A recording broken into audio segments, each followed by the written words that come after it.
ओम क्री परमात्मा नमः अथ चतुर्थो अध्याय. आता चौथा अध्याय परंत हेच कर्मयोगांची परंपरा जी आहे ते आता भगवान श्रीकृष्ण सांगतील.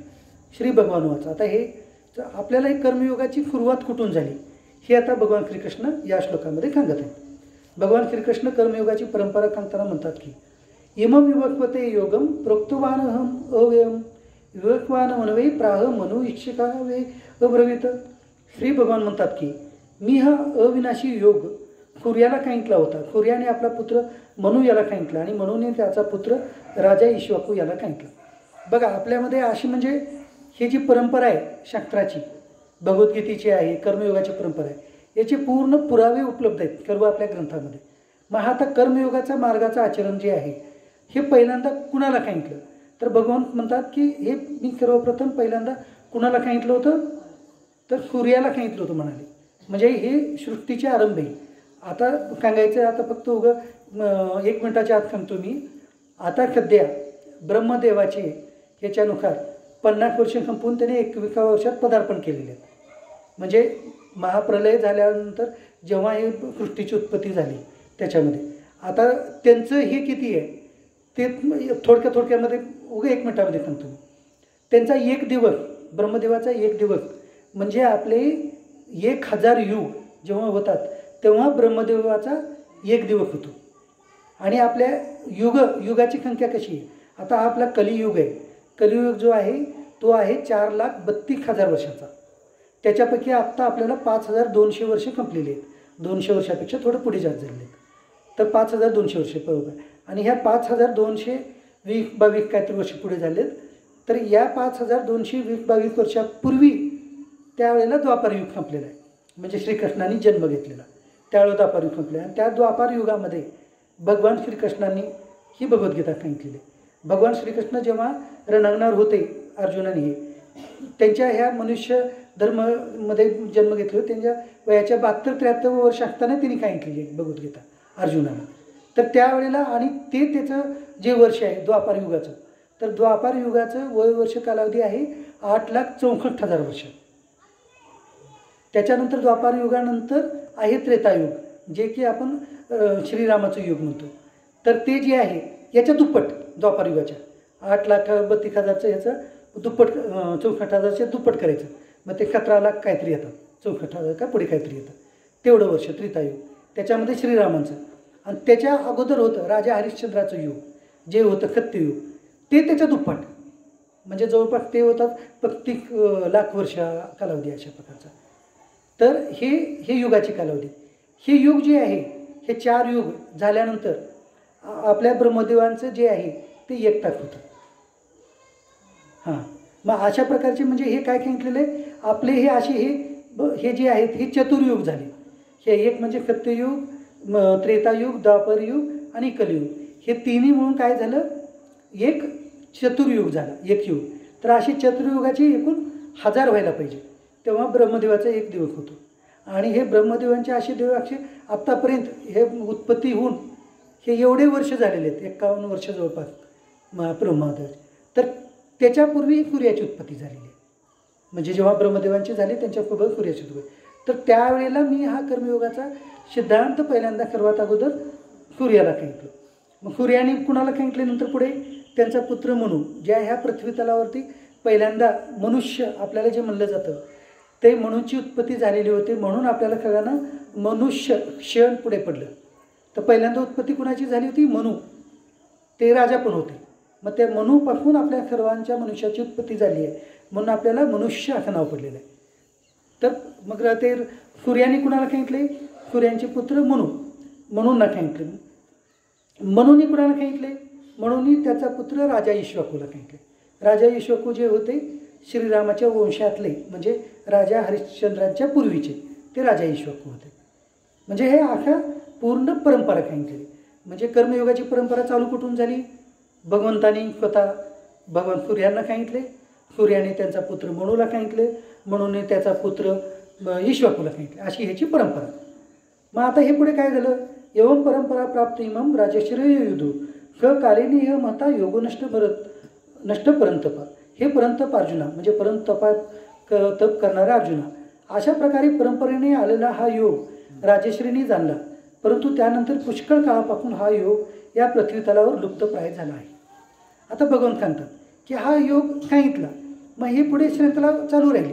हे राजश्री म्हणजे जे राजाच्या वेशामध्ये होते, राज्यकारभार करत होते, तरी सुद्धा त्याच्यामध्ये ऋषी होते. हे इक्ष्वाकू म्हणजे राज्यकारभार करत असतानाही ते ऋषी होते, कारण त्यांना ह्याचं कर्मयोगाचं आचरण करत ते कर्म करत होते. मग हा योग त्यांनी पण पुढे चालू ठेवला, पुढे चालू आला, तरीसुद्धा काही काळानं हा कर्मयोग लुप्त झाला, कारण पुढे त्याचं कर्मयोगाचं त्या प्रकारचं मार्गदर्शन पुढे झालं नाही आणि पुढे त्याप्रमाणे आचरण झालं नाही, म्हणून ते लुप्त झालं.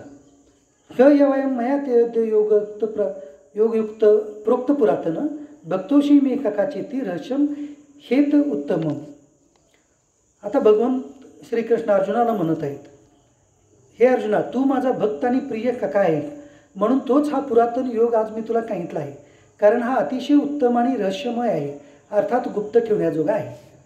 आता भगवान श्रीकृष्ण अर्जुनाला सांगू लागले, हे बघ अर्जुना, तू माझा स्वतः भक्तही आहे आणि मित्र पण आहे, म्हणून तुला हा एवढा पुरातन योग जो आहे, भगवान सूर्याला सांगितलेला जो योग आहे, जो मनुराजांना सांगितलं, पुढे इक्ष्वाकू राजापर्यंत आला आणि त्यापुढे हा योग नष्ट झाला. हा कर्मयोग मार्ग जो आहे नष्ट झाला म्हणजे लुप्त झाला, लपून राहिला. तर हा योग तुला मी आता सांगितलेला आहे कर्मयोग. हे का बरं सांगितलेलं तुला, तर तू माझा मित्र आहे, माझा भक्त आहे, दोन्ही पण आहे, म्हणून तुला हा योग मी आता सांगितलेला आहे. परंतु हे कसं आहे, ह्याचा उपदेश आहे, सगळ्या ह्याचं आचरण करू शकत नाहीत, म्हणून हा गुप्त ठेवण्याजोगा आहे, असं स्वतः भगवंत सांगत आहेत. मग आता हे ऐकून अर्जुन परत शंका घेतात. अर्जुन विचारतात भगवंताला, अपरम भवतो जन्म परम जन्म विभक्ता कथमेत द्विजयानाम तो माधव प्रक्तवान येते. अर्जुन म्हणतात की हे भगवान श्रीकृष्ण आपला जन्म तर हा अलीकडचा, म्हणजे आता झालेला, आता द्वापारयुगात झालेला, आता त्यांचं म्हणणं, हा आपला जन्म तर अलीकडचा आणि सूर्यांचा जन्म तर फार पूर्वीचा, अर्थात कल्पारंभी झालेला होता. आता जे सांगितलं ते भगवंत ब्रह्मदेवाचा दिवसाचा म्हणजे कल्पारंभ, तर जन्म हा कल्पारंभी झाला होता. तर मग आपणच कल्पारंभी सूर्याला हा योग सांगितला होता, हे मी कशी समजू. आता अर्जुनाची शंका आली. अर्जुन म्हणजे तिथं शंका अगोदर त्यांना ज्ञान होतं आहे, परंतु तरी पण ते शंका घेतात. सांगूच लागलेत तर आपण ह्यांच्या स्वरूप पण जाणून घेऊ अशी एक इच्छा त्यांच्या मनामध्ये घेऊन ते अर्जुन विचारतात की तुम्ही तर आता या द्वापरयुगामध्ये हे जे आहे, हे जे होते भगवान श्रीकृष्ण म्हणजे मनुष्य जन्माप्रमाणे त्यांचं जे होतं ते अर्जुनाच्या खमकाई म्हणजे एक किंवा 2 वर्षांनी थोडेसे मोठे होते अर्जुनापेक्षा, आणि भीमापेक्षा लहान आणि युधिष्ठिरपेक्षा लहान त्यावेळेच्या गणनेनुसार. तर मग तुमचा जन्म तर आत्ता ह्या काळामध्ये झालेला आहे, या द्वापारयुगामध्ये, आणि सूर्याचा जन्म तर अगोदर कल्पारंभी झाला होता. मग तुम्हीच कल्पारंभी सूर्यांना हा योग कर्मयोग तुम्ही सांगितला होता, हे मी कसं ग्रह्य धरू, मी कसं ह्याला खरं म्हणू. तर मग याच्या उत्तरात भगवंत म्हणतात, श्री भगवान वाच, बहुनी मी व्यतीतानी जन्मानी तवचा अर्जुन तान्यहम वेद सर्वाणी न त्वम येतपर्यंत. श्री भगवान म्हणतात की हे परंतप अर्जुना, माझे आणि तुझे पुष्कळशे जन्म झालेले आहेत, ते सर्व तुला माहीत नाहीत, परंतु मला माहीत आहेत. मग भगवान श्रीकृष्ण या उत्तरामध्ये सांगलेत की अर्जुना, तुझं आणि माझं हे पहिला जन्म नाही, ह्याच्या अगोदर आपले अनेक जन्म झालेले आहेत, अनंत जन्म झालेले आहेत, पण ते सर्व जन्माचं मला माहिती आहे, परंतु तुला माहीत नाही. अर्जुनाचं जन्म हे एक भक्त होते, तरी पण ते मनुष्य म्हणून जन्म घेतलेले होते. जसं की आपण एक वर्तुळ काढलो, आता आपण वर्तुळ काढून ठेवलं आणि हे वर्तुळ सुरुवात कुठून झाली, आपण वर्तुळ काढताना कोणी नाही त्यांना हे प्रश्न विचारलं, हे वर्तुळाची सुरुवात कुठं झाली, तर सांगू शकतो का कोणी वर्तुळाची सुरुवात कशी झाली, म्हणजे वर्तुळाची पहिला बिंदू कुठून हे कुणाला सांगता येत नाही. त्याप्रमाणे आपला जन्म पहिला कोणता हे कुणालाच सांगता येत नाही, पण तो भगवंत सांगू शकत, कारण भगवंताचा जन्म हे जे आहे आपल्या मनुष्यासारखा त्यांचा जन्म नाही. त्यांच्या जन्माचं काय वैशिष्ट्य आहे ते पुढे 9व्या अध्यायातील त्यावेळेला आपण पाहू. मग भगवंतांनी इथं काय म्हणले की माझे आणि तुझे आतापर्यंत अनेक अनंत जन्म झालेत, ते सगळे मला माहिती आहेत, पण तुला माहीत नाहीत. मग अशा जन्मावर एका मी अवतार घेऊन तेव्हा सूर्याला उपदेश केला होता, असं ते सांगून ते पुढे म्हणत आहेत. आजोपी क्षण्य व्यात्मा भूतनामी ईश्वरूपी खन प्रकृती स्वामी दिष्टाय खंभवामी आत्मा. आता त्याच्यामध्ये आणखी एक, आता त्याच्यामध्ये इथे 2 श्लोकामध्ये 3 श्लोकामध्ये ते त्यांच्या जन्माचं रहस्य थोडक्यात सांगत आहे.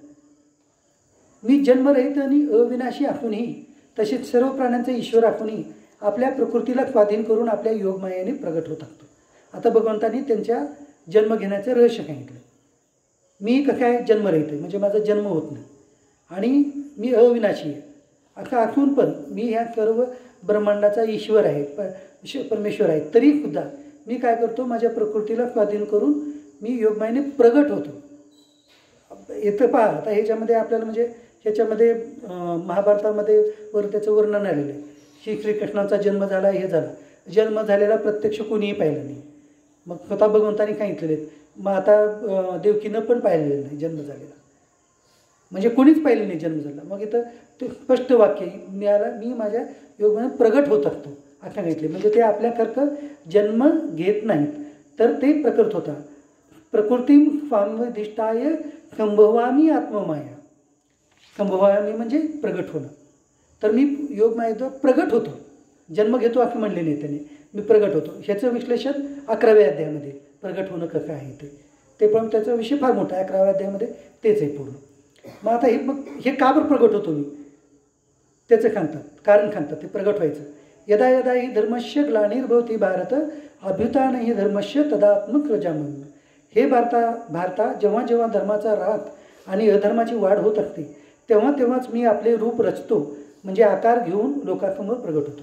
भगवान त्यांचं जन्माचं कारण सांगू लागले की जेव्हा जेव्हा हे पृथ्वीतलावर धर्माचा राग होईल, अधर्माची वाढ होईल, तेव्हा त्या सर्व धर्माची स्थापना करण्यासाठी आणि अधर्माचा आणि जे अधर्मी लोक आहेत त्यांचा संहार करण्यासाठी मी माझं अवतार धारण करतो, रूप रचतो, धारण करतो असं म्हणलेलं आहे. जन्म घेतो असं नाही.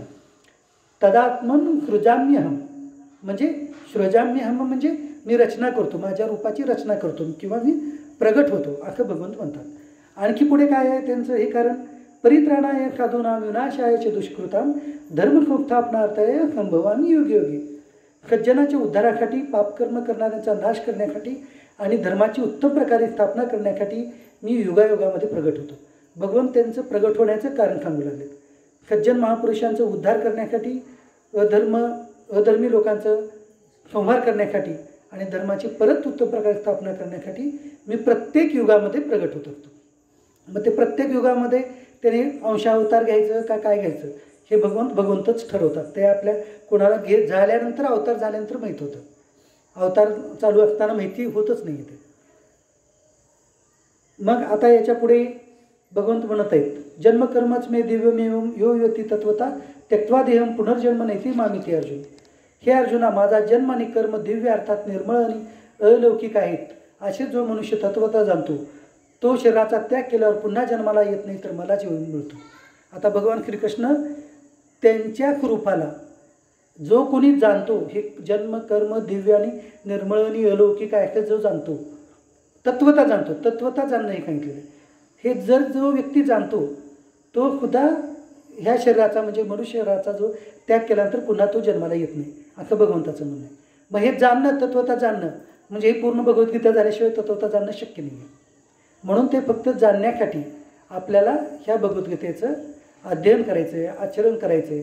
त्याप्रकारे म्हणून आपल्याला हे याचं आपलं स्वतःचं कल्याण करण्यासाठी, आपलं स्वतःचं तत्वाचं स्वरूप जाणण्यासाठी, आपल्या आत्म्याचं स्वरूप जाणण्यासाठी आणि आपल्या आत्म्याचं स्वरूप जाणल्यानंतर मग आपोआपच भगवंताचंही स्वरूप हळूहळू कळत जातं आणि त्यामुळे आपल्याला पुन्हा जन्माला यायची गरज नाही असं इथं भगवंत सांगितलेलं आहे. ओम. झालेली सेवा माझे सद्गुरू भगवान श्रीकृष्ण, त्यानंतर भगवान शंभू महादेव यांच्या चरणी अर्पण करून इथेच थांबूया. ओम.